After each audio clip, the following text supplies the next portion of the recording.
तो अभी तक हम लोगों ने जो देखा उसमें ये समझ में आया कि हम लोग अंजीर के पेड़ के समान है, दाग की बाड़ी में लगाए गए हैं। हमारा चलाने वाला कौन है? यीशु मसीह है। और हम जवाब दे किसको है? परमपिता परमेश्वर को। ठीक है जी। हमने ये देखा कि हम लोग मिसप्लेस जरूर हैं, मगर एक स्ट्रैटेजी के तौर पे उसको वहां पे रखा गया है। दूसरी बात, हम लोग मिस शेप्ड हो सकते हैं, वहां पे मिस फिट जरूर हो सकते हैं, मगर फिर वही बात है कि कम होने के बावजूद भी, संख्या में कम होने के बावजूद भी, हम वहां से बिलोंग नहीं करने के बावजूद भी अगर हमें वहां रखा गया है तो एक पर्पस है परमेश्वर का, जिस वजह से उसने हमें यहाँ पे रखा है। अब क्या जिम्मेदारी है हमारी? हम क्यों यहाँ पे रखे गए? हमारी जिम्मेदारी यीशु मसीह ने दुनिया छोड़ते वक्त हमें समझा दी थी कि जाओ दुनिया के छोर तक प्रचार करो। हमारी जिम्मेदारी यह है कि लोगों की आत्माएं हमें बचानी है। और बाइबल बताती है कि अगर कोई भी ऐसी आत्मा बचाई जाती है जो अविश्वासी की हो, जब वो बचाई जाती है तो स्वर्ग में बहुत पार्टीज होती हैं, बहुत अच्छा अच्छा वहां पे सेलिब्रेशन होता है, बहुत लोग खुशी मनाते हैं कि यहाँ पर एक आत्मा बचाई गई है। तो वो जिम्मेदारी किस पे दी गई है? वो जिम्मेदारी हमको दी गई है। हम कैसे निभा सकते हैं? एक तरीका है कि हम खड़े हो जाएं बाइबल लेके और बाजार के अंदर प्रचार शुरू कर दें।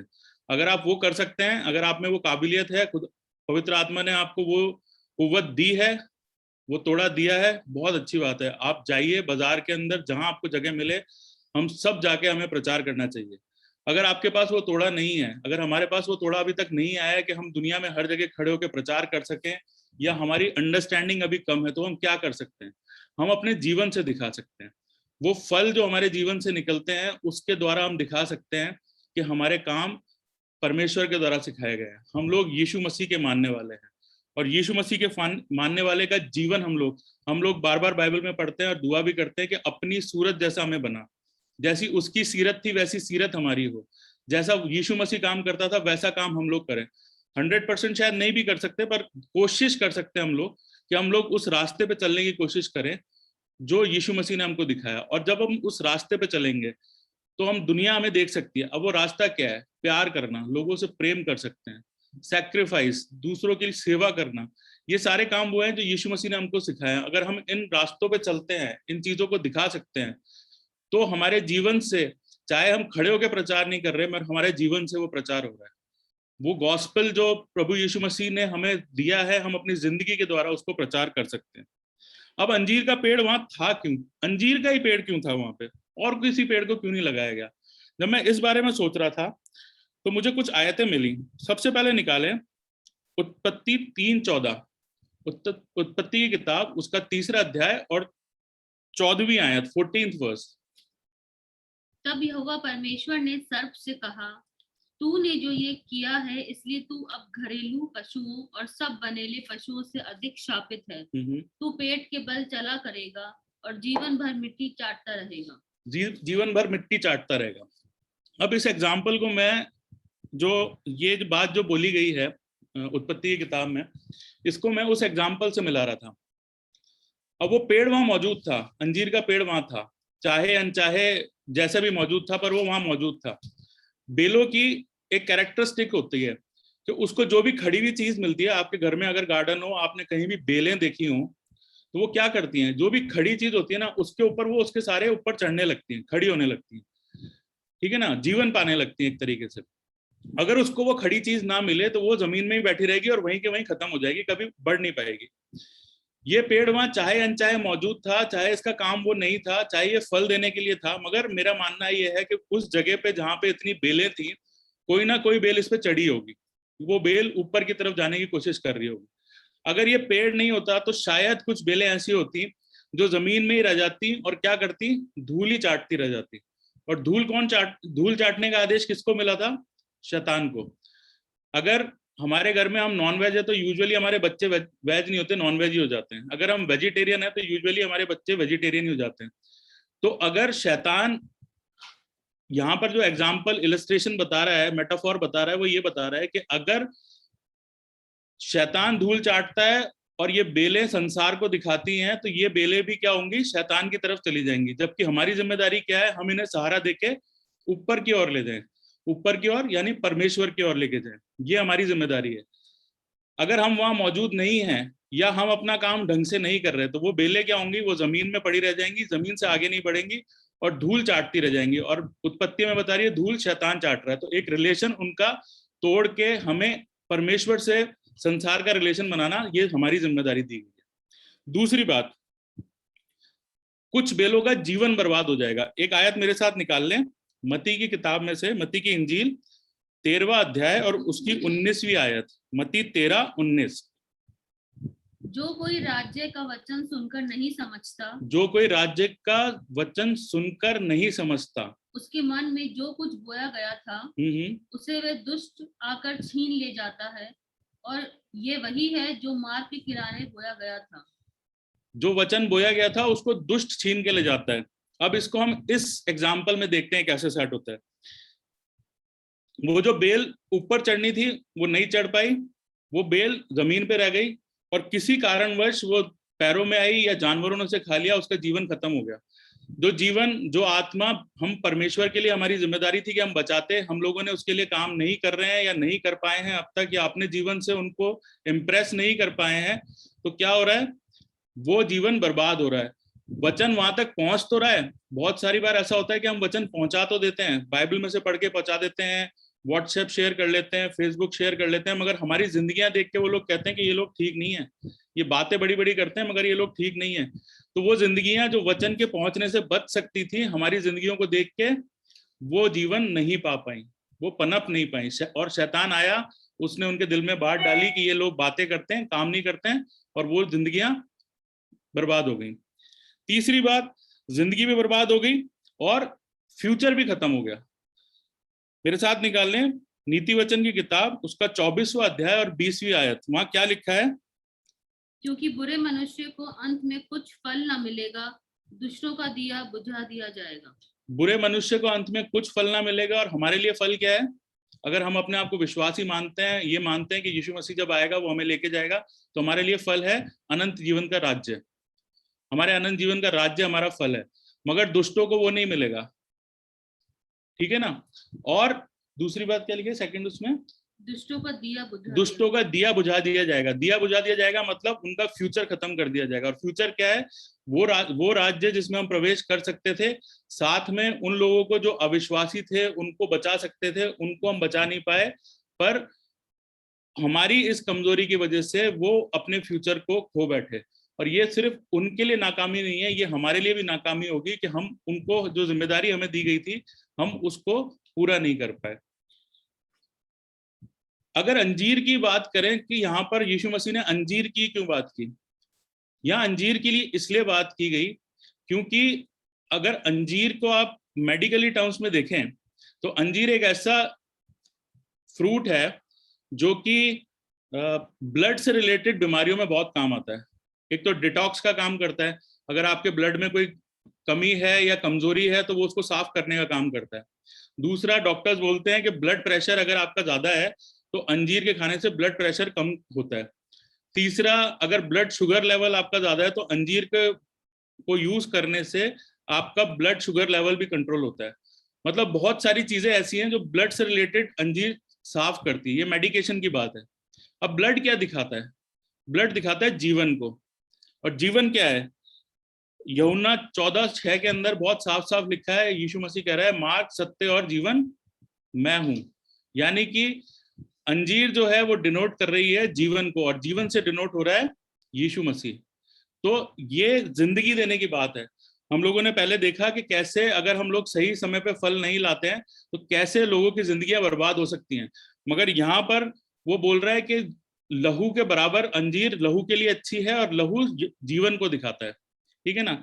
अब लास्ट चीज पे हम देखें कि अगर अब हमारी जिम्मेदारी है कि हम फल लाएं।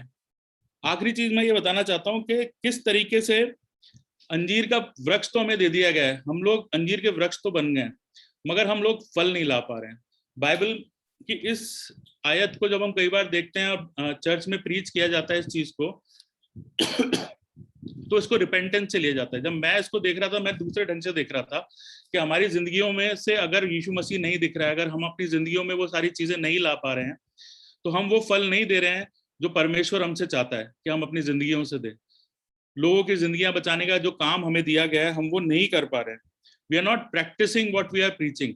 और बहुत सारी बार ऐसा होता है कि बहुत सारे लोग इस विश्वास में आते हैं, हम जानते हैं मसीह धर्म में आते हैं, बहुत सारी आशाएं लेके आते हैं, मगर जब वो यहाँ पर आते हैं और यहाँ पर मसीहों के आचरण को देखते हैं, जिस तरीके से वो बिहेव कर रहे हैं उसको देखते हैं, तो बहुत सारे लोग ठोकर खा के वापस भी जाते हैं, because we do not practise what we preach.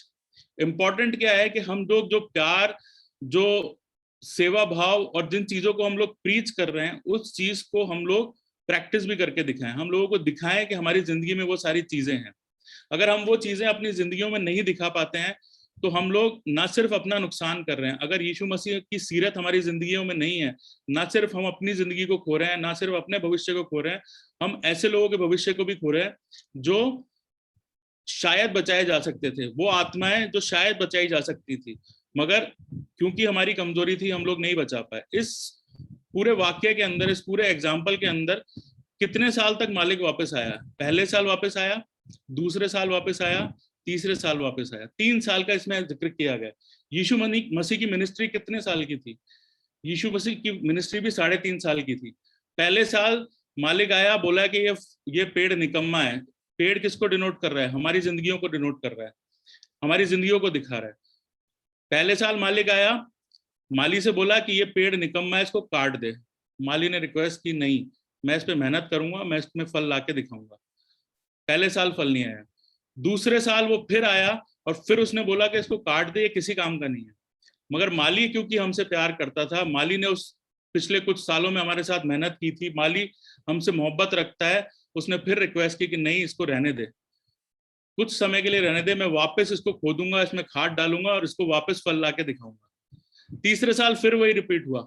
तीसरे साल में 3.5 साल में यीशु मसीह चला गया, मगर फिर भी वो हमारे और परमेश्वर के बीच में बैठ के हमारी वकालत कर रहा है। वो कह रहा है कि इनको एक मौका और दे दे, एक मौका और दे दे।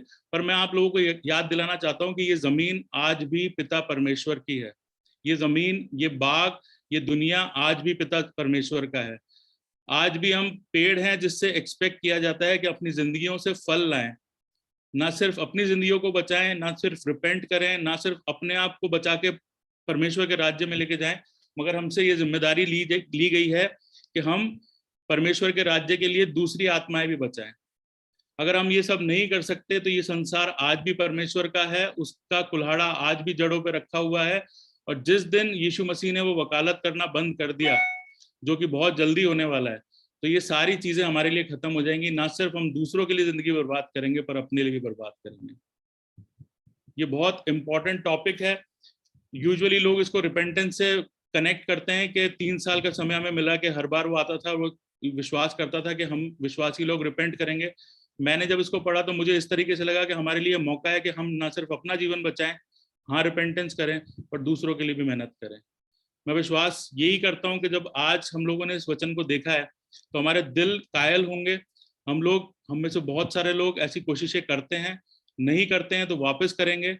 ना सिर्फ वचन के प्रचार को बाइबल से प्रचार करेंगे, परंतु अपने जीवन से भी उस चीज का प्रचार करके दिखाएंगे। सबको जय मसीह की। Praise the Lord.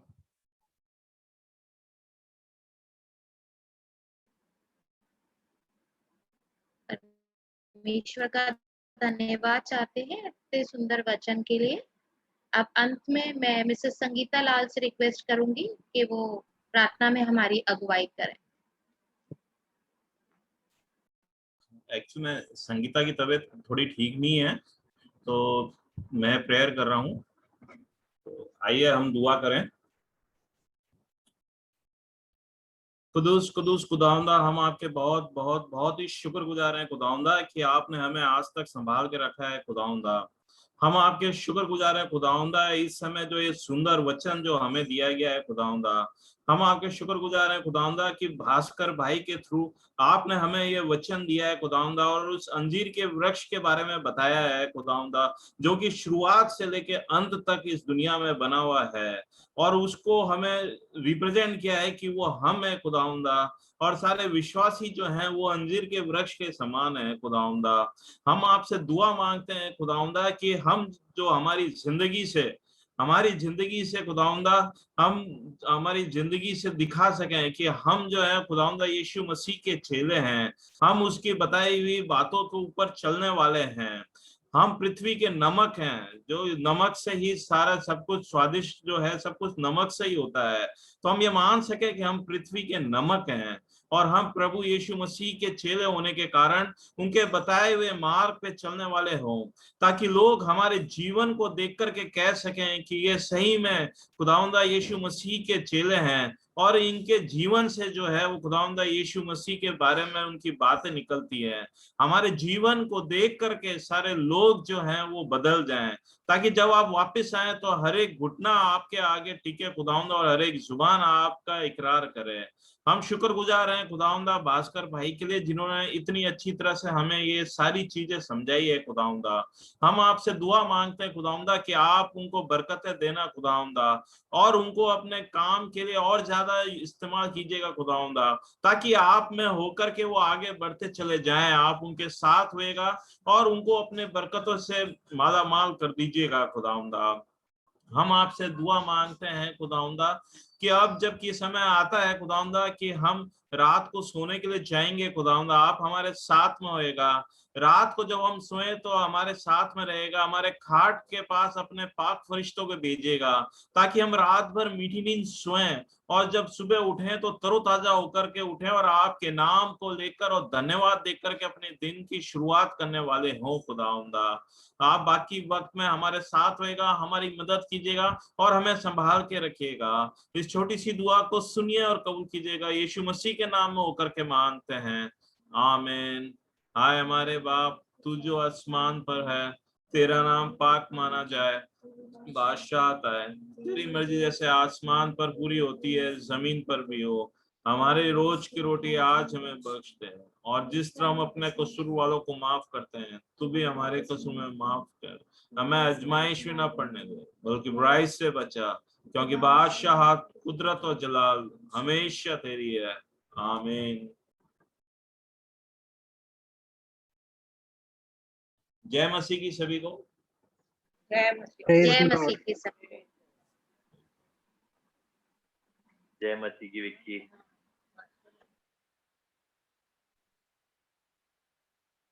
विक्की, आ जाओ, आ जाओ।